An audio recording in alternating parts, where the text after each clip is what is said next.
So some of you know or follow me on what I do full-time, and that's the Illinois Radio Network and the Center Square, focused on State House coverage. I do this as a part-time gig to help pay those bills, and it's really fulfilling, and I do enjoy it. And a lot of what I do outside of being on air, I bring back and we unpack together and getting a reaction to it. And it's right here with Springfield's Morning News on 92.7 WMAY, Springfield's News and Talk. And you can chime in anytime, live and local, 217-629-7970. You can also follow me everywhere on social media. Just search Bishop on Air, and we can connect that way, and you can sound off there as well. I also love getting tips from people. I get emails regularly, messages via Facebook or Twitter, or even phone calls, and some interesting stuff. Some I'm able to follow up on, others I'm not, but if you've got something you think is interesting, you can always reach out. 217-629-7970, that's the phone number live, but you can also email me, bishoponair@gmail.com.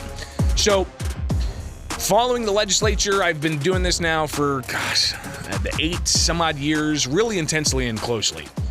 And it was the tail end of the Quinn administration when I started, and I came in a few months before the election.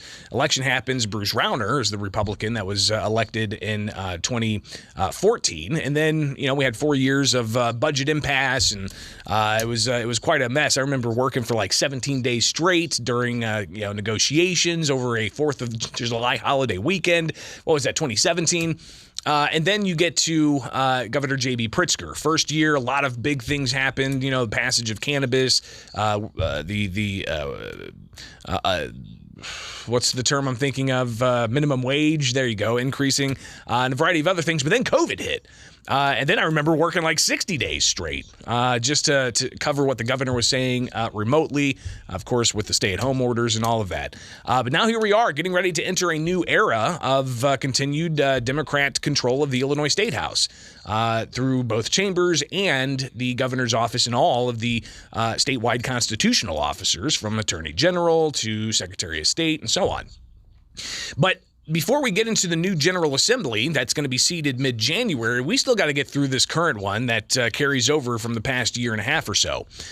So here we are in the fall veto session stage of this General Assembly. That starts next week. So Tuesday, lawmakers are heading back into Springfield, and they got a lot on their plates. No vetoes. No vetoes. The governor didn't veto anything because he's got a Democratic supermajority in both chambers. So no vetoes to deal with, but what about the Safety Act? Leading up to the election, the Safety Act was a huge concern, and it faces dozens of states' attorneys and sheriffs across the state that have filed lawsuits, and now they've all been consolidated. We're expecting to hear arguments in that consolidated case against the Safety Act in December. Now, the Safety Act passed in early January of 2021 when lawmakers were in COVID protocols. The House was in the Bank of Springfield Center, very much far and away from having public interaction. And in the early morning hours in the Senate, they passed this bill, the Safety Act, and then went to the House and they concurred right before the previous General Assembly wrapped up. So it was super lame duck, super late, and they passed this massive bill. The Safety Act has a lot of provisions, criminal justice provisions, police regulation provisions, but it also has the Pretrial Fairness Act, which kicks in January 1st, and it would end cash bail for several different types of offenses. And that means that an individual could get arrested for a crime, being charged with a crime, but being let go pending trial. You're innocent until proven guilty, supporters of the bill say. And you shouldn't have to be behind bars pending trial if you can't afford bail. So starting January 1st, they're going to get rid of that. But there are, again, dozens of states' attorneys across the states that have filed lawsuits against the Safety Act's implementation. And one of those is the sheriff of Kendall County, Eric Weiss. He talked about how this measure needs to ultimately be shot down, or he's going to have himself and all the other states' attorneys and sheriffs go all the way to the the Illinois Supreme Court with this particular question. If the law is declared unconstitutional, then obviously there's no law. However, an appeal will go directly then to the Illinois Supreme Court. So anytime a law is found to be unconstitutional, It's an automatic and direct appeal to the Illinois Supreme Court. So you've even got State's Attorney Dan Wright here locally that is challenges in the courts as well, with Sangamon County Sheriff Jack Campbell also challenging this. But Governor J.B. Pritzker talked about on the campaign trail before winning re-election, there does need to be changes. He initially said that, and then his messaging seemed to change a bit, saying, well, we need to change it because Republicans are misinterpreting it, and saying that we need to make sure that it's clear and explicit that we're only letting out certain people and we're holding violent offenders, all right? And saying that there does need to be some clarification. Even the state's attorney, the attorney general, said there needs to be clarification. Here's what Governor J.B. Pritzker had to say is possible when lawmakers head back to Springfield next week when talking about the Safety Act. It's been done by the General Assembly over the last number of months in working groups, and so they're going to bring that to the veto session, and I'll be watching carefully. I've made my thoughts clear, and we'll see if we can get something done during the veto session to address the changes that we ought to be making. Governor J.B. Pritzker talking about the changes that could be made, but what are those changes ultimately going to be? We'll watch closely. And some are pushing back against possible changes, but obviously something that is going to be rapid pace whenever they return for fall veto session for several weeks here heading into the end of the year.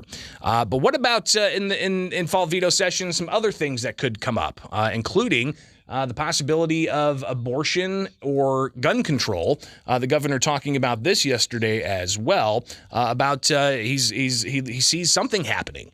When? It's not clear, but with Democratic supermajorities again in both chambers and a Democrat in the executive branch, he's expecting to have some agenda policies ticked off. We'll see. I think that the fact is whether we get it done in November, we get it done in January and early in the session, whenever that may be, we are going to work on passing an assault weapon ban and making sure that we are protecting women's reproductive rights by expanding capacity and in making the investments that are necessary here in our state to protect women. So abortion, gun control, those are some things that the governor very much could have the supermajority address, either in fall veto session if the votes are there, or in early January for lame duck session, or when the new General Assembly is seated. But the governor also said, he's willing to look at some tax cuts. He heralded during the campaign the $1.8 billion his administration and Democrats say they gave back to taxpayers through a $50 per individual rebate and up to $100 rebate for up to 3 kids and up to a $300 property tax rebate, and then suspending the gas tax until after the election, and a variety of other things that Republicans, though they voted for, criticized as election year gimmicks. All right, that was separate from the budget that Republicans voted against. So to watch all of that unfold over the past year was kind of fascinating. But what about making tax cuts permanent? Governor J.B. Pritzker yesterday addressing that. I would love to work on continuing to balance the budget and run surpluses so that we can look at permanent tax relief. Again, permanent tax relief. I think a lot of people would welcome that. So we'll see what exactly happens on that front with Governor J.B. Pritzker and the Democratic supermajority in Illinois. Coming back, we'll talk about whether the governor's looking at vaccine mandates for K through 12 students, something that the Republican challenger Darren Bailey brought up on the last day before the election as something he claims Pritzker's looking at doing. Pritzker was again asked that, but he also was asked if he would do anything different from dealing with COVID-19. So stay tuned. We'll get to that next here with Springfield's Morning News. All right, back with Springfield's Morning News. I'm Greg Bishop on 92.7 WMAY, Springfield's News and Talk. We've heard a lot of what Governor J.B. Pritzker had to say yesterday at a news conference, a post-election victory news conference he held up in Chicago. He only spoke with prepared remarks for like a minute and a half, 2 minutes or so, and then he took about a good 20-some-odd minutes of questions, so there was a lot there. And among some of the questions were continued response to what his Republican challenger said on the final day before the election, and that was that internal documents show Governor J.B. Pritzker's administration looking and evaluating at the process of COVID-19 vaccine mandates, and not necessarily looking to make that happen, but what's the process? And some of these emails indicate that, they got to have some panels convene and do some public hearings and then, bada bing, bada boom type of thing. But all of that comes after the CDC several weeks ago put the COVID-19 vaccine on the list for recommended childhood vaccines for the 2023 schedule, which is not a vaccine mandate. But states across the country do take that schedule and then they implement a mandate on top of their K through 12 schools, something that Illinois has done with previous vaccines for like polio and a variety of those kind of legacy viruses and vaccines. But the COVID-19 vaccine still very early in its overall development has changed. Now we've got the bivalent or the bivalent or however you pronounce that vaccine that's available for COVID-19. So is that going to be required for K through 12 kids going to school? Keep in mind, the governor did previously require that K through 12 staff get the COVID-19 vaccine, even when it was in an experimental stage and emergency use authorization. And then you had the students and staff for college and universities having to get COVID-19 vaccine. Those have since been relaxed, but is this going to be something coming up to the surface for K through 12 schools? Again, the governor was asked about that yesterday. Here's what he had to say in response. Just clarify what your administration and IDPH might be doing regarding COVID vaccines in school, because that was raised by Senator Bailey at a big event on Monday. And secondly, could you just talk about, if there's anything, looking back at the last 4 years, are there any things you would have done differently? Any things you learned? Well, on the former question, I'd just say, they meet on a regular basis to look at vaccines and, what requirements there ought to be. There are no policies or plans to expand to include a COVID-19 vaccine in those requirements. So the governor then goes on to answer the question of what in the past 4 years would you have done differently? I don't know if that was a question directly about just the past 4 years or if it was specifically about COVID-19. The governor did talk about how, hey, I worked with Republicans for the first year, then COVID hit, and then they made it political, he said. Well, they made it political because they were frozen out entirely. The legislature didn't meet. The Democratic-controlled legislature didn't meet, didn't push back on the governor's continued executive orders.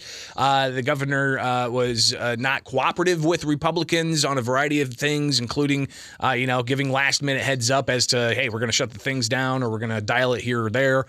So Republicans felt really left out, and then you just get that cycle spinning for 2.5+ years. But we still have COVID-19 vaccine mandates up in the air. What's going to happen? We shall see, but we're still in an emergency. The governor declared an emergency for like the 35th month now, I think. I'm losing count. Since March of 2020, and here we are now, November of 2022. Good morning. You're on WMAY. Hey, Greg, what happened to my body, my choice? Well, when you raise that argument with people, they tend to say, well, you're getting vaccinated for other people. And that was what they said, a year and a half ago. But now we know that if you get the vaccine, you can still spread it. Yeah, it's not a vaccine. It does not work. It literally doesn't work. Well, I mean, listen, it's been shown to reduce the severity of the disease, but when it comes to, pure, distinct statements like that, you have to be a little bit more clear. And I think you can safely say that the vaccine was at one point, you even had Dr. Anthony Fauci and Rachel Maddow saying, if you take the vaccine, the virus stops with you. Even Chuck Todd saying, you take the vaccine, the virus stops with you. That didn't turn out to be the case, because then we saw breakthrough cases time and again, still today. So yeah, it's interesting. I know. Go ahead. I would say I know probably out of all the people I know, probably 35% of them are vaccinated. The other half is not, or the other part is not. And I'm not making this up. Everybody I know that has got COVID in the last 10 months to a year every single one of them is vaccinated. And not just vaccinated, but probably also boosted. I as well have known people who are, vaccinated and boosted, multiple boosts, and they recently got COVID. Good morning. You're on WMAY. Good morning. I am my body, my choice, and I believe that vaccines should not be mandated as well. I liken the COVID vaccine to the flu shot. I choose not to get a flu shot. I chose to get a COVID-19 shot because that was my choice. And I think it needs to boil back down to being a choice. Well, and really where we're talking about this is in conjunction with whether or not kids need to be required to get the COVID-19 vaccine in order to go to school.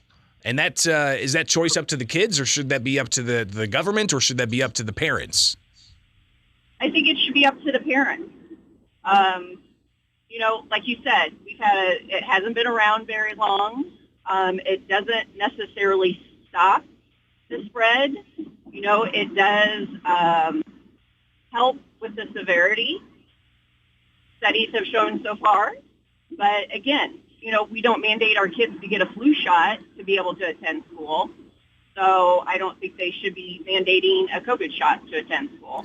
Appreciate the call, and I imagine we'll talk more about this because it's expected this panel with state government will be convening to discuss the prospects of what kind of changes do they need to make to the 2023 schedule that the State Board of Education will then impose onto school districts. Now, there are exemptions. There's religious exemptions. There's medical exemptions.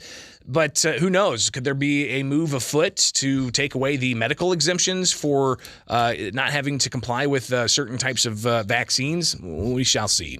All right, it is now 7:33. I'm Greg Bishop. If you need to follow along with everything I've got going on, you can search Bishop on Air everywhere, social media, online, whatever, and we can connect via Twitter, Facebook, Instagram, YouTube, or you can email me, bishoponair@gmail.com.